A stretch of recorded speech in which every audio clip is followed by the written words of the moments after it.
Welcome back to the Brian Crombie Radio Hour on Saga 960. Like lots of you, probably, I was shocked to hear this weekend that we uncovered bodies of children at a former residential school in Kelowna, British Columbia, and I think it's shocking and tearful and it's heartbreaking that this could happen anywhere, but that it could happen in Canada is unbelievable, and that so many children that had been taken away from their homes at the time with the promise of a better life, or at least some people thought potentially a better life, and for them to be forced to give up their religion, give up their language, give up their cultures, and then for them to actually, die or be killed. However it happened, we don't know. But it's unbelievable.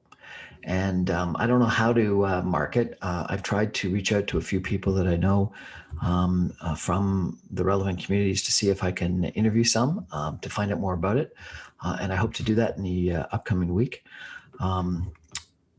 But I thought the only way would be to read a tribute to the Indigenous culture, and I'm trying to find the appropriate one for the tribes in British Columbia. I have not found that, and when I do, I will air that. And I apologize that I can't do today. But a friend of mine posted something called the Lakota Code of Ethics, and I thought it really spoke to a lot of Indigenous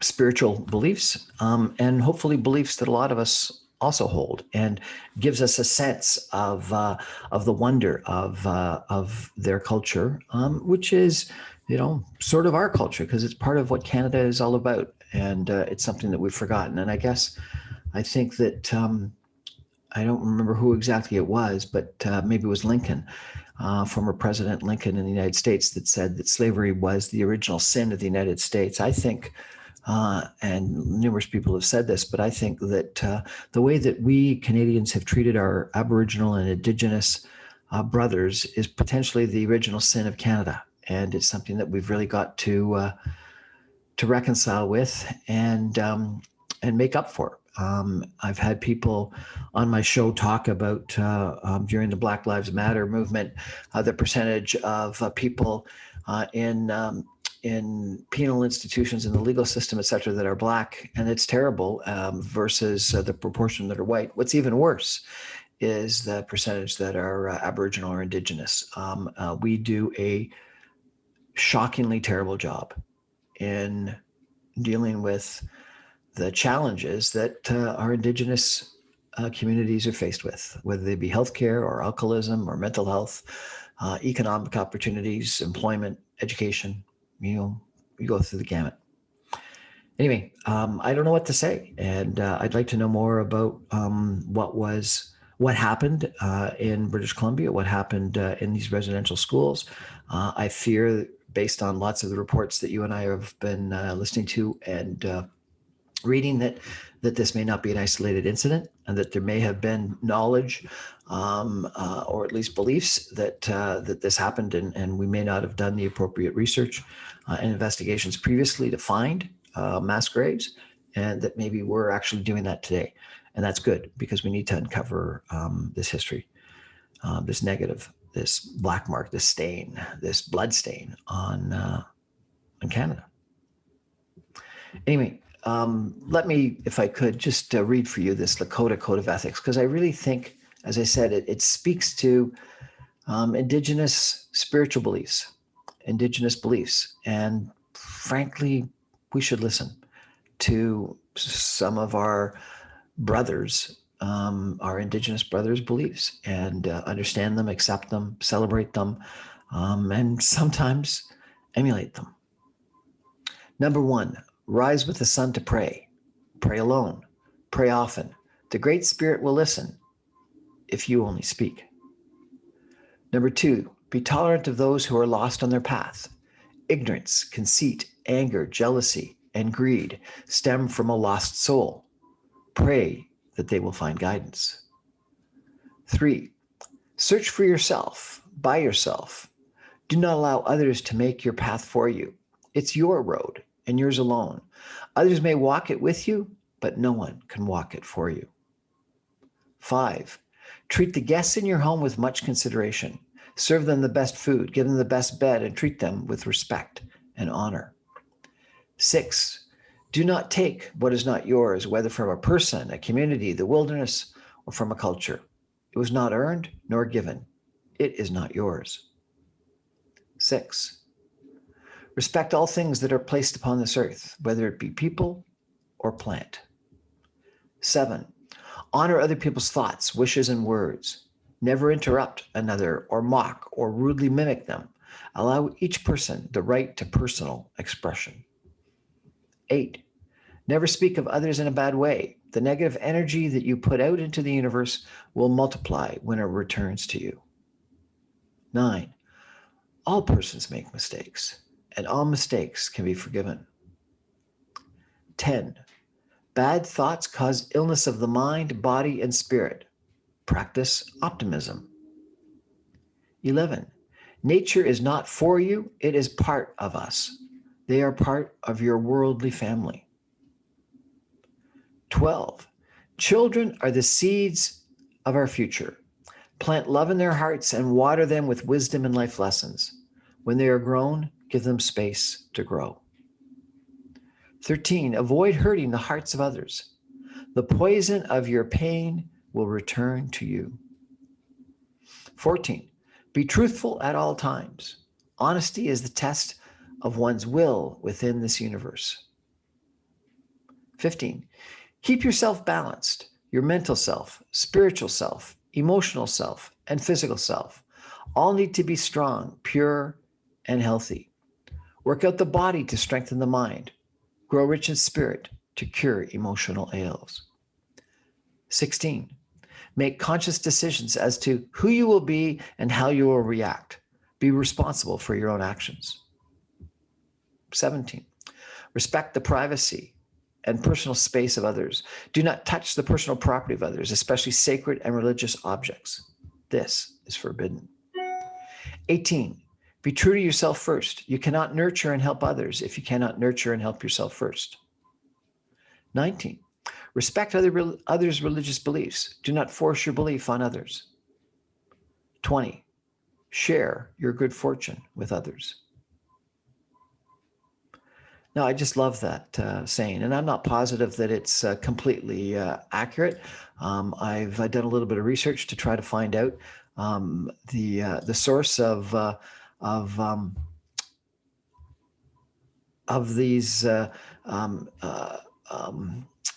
writings, and based on what I've read, I believe that they are accurate or approximately accurate. I've got a more simplified 7 values of life that comes as well, and you can see that there is a lot of a similarity between them, and it's the 7 values of Lakota life. 1. Praying, finding spirituality by communicating with your higher power. This is communication between you and the spirit without going through another person or spirit. Respect. Number 2, respect for self, higher power, family, community, and all of love. Number 3, caring and compassion, love, caring and concern for one another in a good way, especially for the family, the old ones, the young ones, the orphans, the ones in mourning, the sick, and the ones working for the people. 4, honesty and truth with yourself, higher power, and others with sincerity. 5, generosity and helping without expecting anything in return, giving from the heart. 6, humility. We have a spirit. We are no better, no less than others. And 7, wisdom.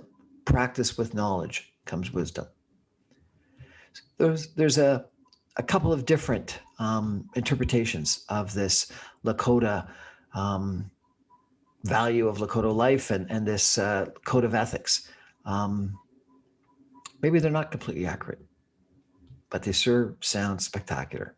And I think that we can learn, as I said, a lot from our our Indigenous brothers from their religion, from their spirituality, from their culture. And I wish we had accepted them, and I wish we had celebrated them in a far better way. And I think that we need to apologize. I think we need to remember. I think we need to discover the truth. I think we need to be better brothers, better sisters with people of all different ethnicities, but particularly our Indigenous and Aboriginal brothers. They were here before we came. And I'm shocked and saddened by what happened this weekend. It didn't happen this weekend. We just found out about it this weekend. But what obviously happened in the residential schools, and not just in British Columbia, but across this country. And I think we all need to be more aware of the negative parts of our history. We often look at other countries and we look at them from a place of, I guess, superiority, saying, I can't believe you dealt with, African Americans or that way, or this ethnic group in Turkey that way, or wherever across the world. And yet we have our own issues in the past. And I want to know more about it. I hope you do too, because it's, I think, Canada's original sin of how we dealt with our Aboriginal Indigenous brothers. Anyway, it's Memorial Day in the United States today, so maybe it's kind of appropriate that that we have this sort of memory in Canada to think about ourselves. Anyway, that's Brian Crombie for the Brian Crombie Radio Hour. I'm on every Monday through Friday at 6 o'clock on 960 AM. You can stream me online at www.saga960am.ca. You can get all my podcasts and videocasts on my website, briancrombie.com, on www.saga960am.ca. All of my videocasts are on YouTube, Brian Crombie Hour, and on Facebook, and on my podcasts. They're on all the different places where podcasts are, Apple Podcasts, Audible, Speakeasy, etc. So I hope you listen to me sometime. Anyway, have a great evening, and let's remember. Good night.